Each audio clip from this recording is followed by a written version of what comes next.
In today's video, I'm going to teach you how to create a simple animation in Moho from start to finish. We'll start by opening Moho and creating a new project. When the project window appears, pick a canvas size and frame rate that suit your final output. For a quick test, 1920 by 1080 at 24 frames per second works well. Give the file a clear name and save it so you can come back to it later.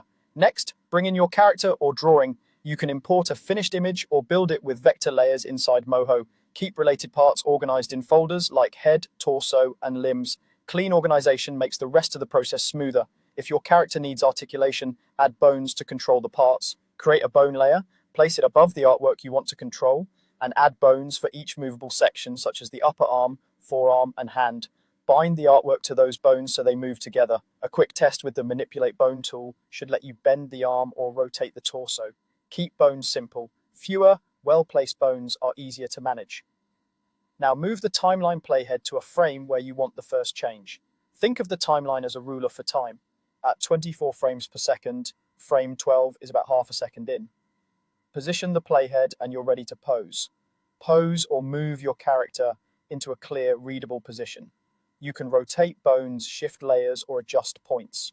The moment you make a change, Moho creates a keyframe automatically. You'll see a small diamond on the timeline confirming your pose is recorded. Continue by adding more poses at different frames. Advance the playhead, then create the next pose. Keep the movement intentional. Big changes for major beats, smaller tweaks for transitions.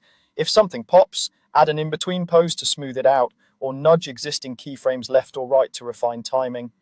Press play to preview your animation. Watch it loop and look for spacing and arcs that feel natural. If a motion is too fast, spread the keyframes farther apart.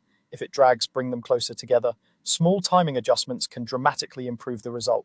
When you're happy, export your animation. Choose export animation, pick a format like MP4 or PNG sequence, set the resolution and frame range, and confirm the quality settings. Render the file, and you're done. You've just created a complete animation in Moho.